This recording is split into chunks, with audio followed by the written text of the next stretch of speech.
हरिद्वार में रामेश्वर धाम में भारतीय किसान यूनियन महामंडलेश्वर 1008 रामेश्वर नंद सरस्वती का राष्ट्रीय संरक्षक के रूप में सम्मान किया गया। कार्यक्रम में उन्हें किसान पटका और फूल माला पहनाकर उनका स्वागत किया गया। इस अवसर पर लघु व्यापार संगठन के पदाधिकारियों का भी सम्मान किया गया। महामंडलेश्वर ने किसानों के हित, पर्यावरण संरक्षण और जल संरक्षण पर जोर देते हुए सरकार से ठोस कदम उठाने की अपील की।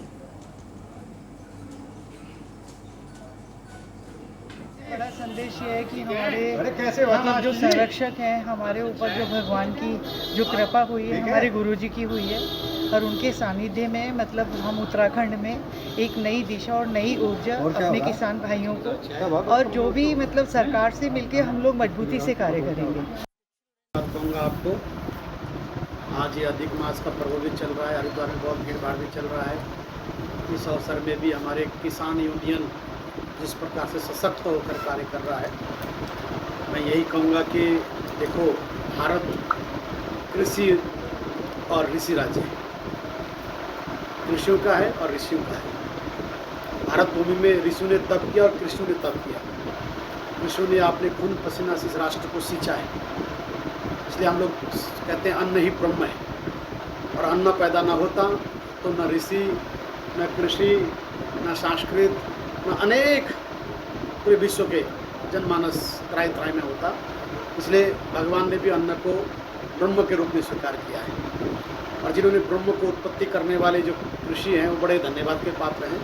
चुनाव में जो पदाधिकारी चुने गए थे उस कमेटी का भी आज अभिनंदन किया, अध्यक्ष के रूप में मेरा स्वागत किया। मैं आभार प्रकट करता हूँ भारतीय किसान यूनियन के सभी के तमाम पदाधिकारियों का। और आने वाले दिनों में आप देखेंगे कि आप लगातार देख रहे होंगे कि किसानों की समस्या हो या स्ट्रीट वेंडर की, क्योंकि किसान और स्ट्रीट वेंडर एक ही सिक्के के पहलू हैं।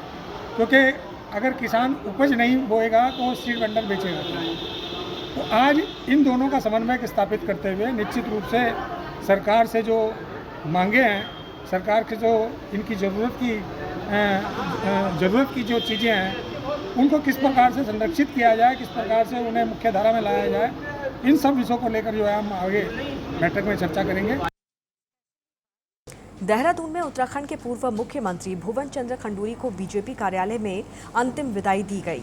इस दौरान मुख्यमंत्री पुष्कर सिंह धामी, बीजेपी के वरिष्ठ नेता, विधायक और बड़ी संख्या में आम लोग मौजूद रहे।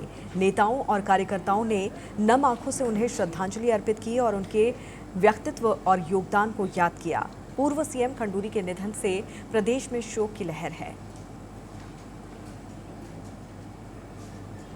उत्तराखंड की पहचान है, देवभूमि से है और पहाड़ से है। जैसे पहाड़ अडिग होता है, अचल होता है, कोई सी परिस्थिति आ जाए, आंधी आ जाए, तूफान आ जाए, कभी हिलता डुलता नहीं है। यह सारा व्यक्तित्व भुवन चंद्र खंडूरी जी के स्वभाव में देखने को मिलता था, और ऐसा महामानव आज हमको छोड़ के चले गए हैं, इस प्रदेश और दुनिया को छोड़ के चले गए हैं। मैं भगवान से प्रार्थना करता हूँ कि हे प्रभु, ऐसे महान आत्मा को अपने चरणों में स्थान देना, इनको आवागमन से मुक्त करना। और मुझे याद है कि जब मैं दूसरी बार विधायक बना था, खंडूरी जी मुख्यमंत्री बने थे, तो मेरा उस समय उपचुनाव हुआ था। मेन चुनाव में कांग्रेस के प्रत्याशी दिवंगत हो गए थे एक्सीडेंट में, तो मेरा 25 दिन बाद दोबारा चुनाव हुआ था, और उस चुनाव में मैं दोबारा जीत के आया था। तो कहीं ना कहीं उनके मन में इच्छा थी कि अरविंद पांडे को मैं अपने कैबिनेट में लूँ।